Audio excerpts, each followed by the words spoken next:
Ito po ang magpapalala sa kasalukuyang kalagayan ni dating Pangulong Duterte diyan sa ICC. At ito po ay hindi dapat ginawa, pero ginawa in public na naman. At ito po ay siguradong makakarating sa mga judges ng International Criminal Court. Hindi ko alam kung bakit ginagawa ito ni Vice President Sara Duterte. Alam po nyo, ang korte dapat nirerespeto dito at sa abroad, lalo na kung kayo may kaso. Kasi ang korte hindi pwedeng diktahan, dapat nirerespeto. Kung may mga reklamo, magpetisyon. Pero sa media, sa labas ng korte, ay sinisiraan at sinasabing bias na bias daw po. Yan ang matinding akusasyon ni Sara Duterte.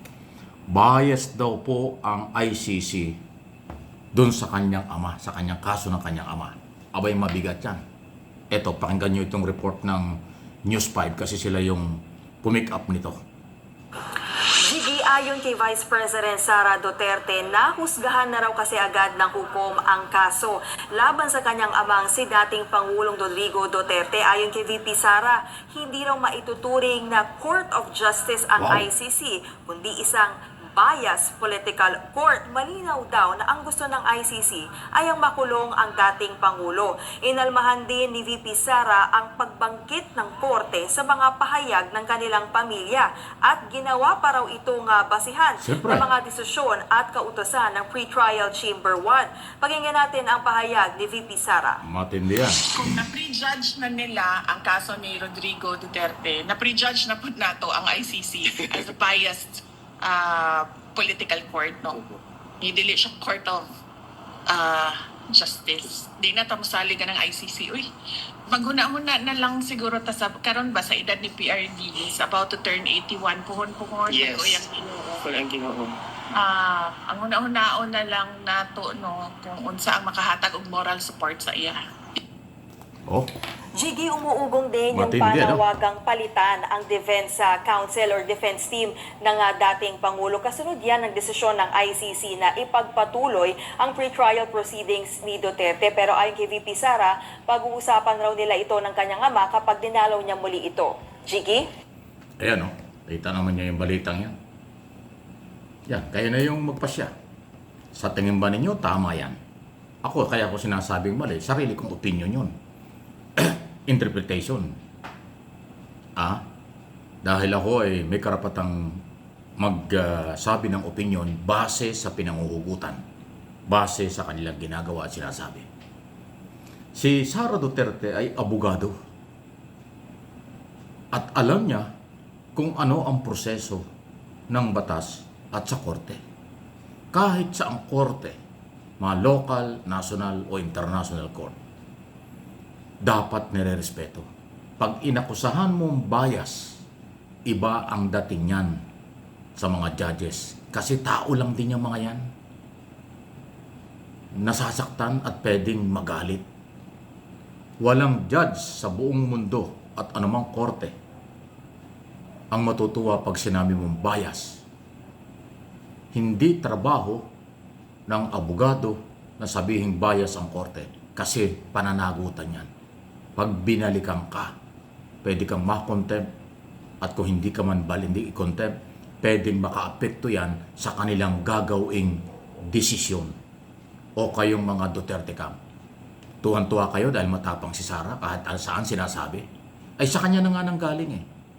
Lahat ng sinasabi ng kanilang pamilya, naging basihan ng ICC doon sa kanilang mga desisyon. Kaya nga nawala yung interim release dahil yung balak na kidnapin at yung kanilang mga sinasabing pagmumura, kanilang panlalait sa mga judges, walang respeto sa ICC. Kaya, yung mga pahayag ng kanilang pamilya, ginamit para ibasura ang lahat ng petisyon ni Atty. Coltman na kanyang abogado.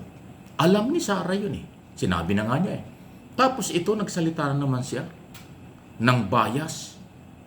Parang wala na siyang pag-asa. Pre-trial pa lang sa February 23. Damage na naman yan. Gagamitin na naman yan ng international judges ng ICC.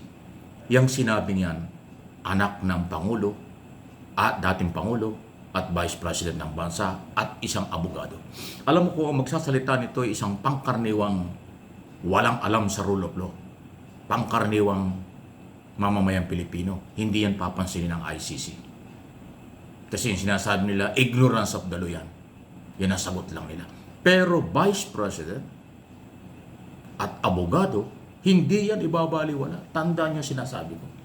Hindi ibabaliwala ng ICC judges yung kanyang bintang na bias. Oh. Ang dating yan bias pala kami, bakit? Gagawin namin ang aming trabaho base sa ebidensya. At papatunayan namin hindi kami bias. Kasi ang pagsasabi ng bias ang sama ng epekto niyan. Parang pag sila'y natalo at nakakalaboso si Duterte sa ICC, paninindigan nila na bias ang korte. Masama yun. Papaano kung acquittal? Sasabihin pa ba ni Sara na bias? Aba, hindi. Sasabihin niya, meron due process. Sasabihin niya, tama ang ICC. O, nakita mo na. Yan po yung masamang epekto na hindi yata niya alam kung ano ang epekto sa kaso ng kanyang ama at sa mga judges ang kanyang sinasabi. Ulitin ko para maintindihan yung mga saradong isip. Pag halimbawa, acquittal, hindi na patunayan after trial, sasabihin pa ba ni Sara na bias ang ICC? Natural, hindi. Pagka naman guilty after trial dahil base sa dokumento, ebidensya, testigo, yan naman ang pagbabasya ng korte, paninindigan ni Sara bias. Yan ho yung masama. Dapat ang korte ay hindi pinangunahan. Pag ang kaso ay nasa korte, hindi dapat yan tinatalakay ang merito at mga posibleng mangyari. Kaya nga nag-aabang na lang kung yung mapapansin, naglaylo na ang maraming media sa international at kahit dito sa Pilipinas, yung matitinong media, nakakainti sa social media ng limitasyon ng pagbabalita. Hindi na halos tinatalakay ang kasong yan, lalo na yung merito kasi nasa korte na. Magkakaroon na nga ng pre-trial. Pero kaya natin nababanggit yung maaari at talagang masamang epekto sa kaisipan ng mga judges ng ICC ang paratang na ito ni Sara Duterte. Kasi hindi yan matatanggap nila. Tao lang yung mga yan Kahit sinong tao, pag sinabi mo bias, matutuwa ba? Di ba? Hindi matutuwa. Kung meron silang problema sa diskarte sa kanilang abogado, bakit sila natatalo sa mga motion at petisyon, problema nila yon. Huwag nilang isisi sa judge. Nasanay sila rito sa Pilipinas na yung gusto nila nagagawa Di ba? Nasanay sila sa Davao, nasanay sila dito sa Pilipinas. Na pagka may sinabi sila nangyayari at gusto nilang gawin kahit labag sa batas, aba hindi pwede. ICC, International Court, ibang level yan. Maraming mga bansa ang membro dyan. Piling-pili ang nagiging judge yan.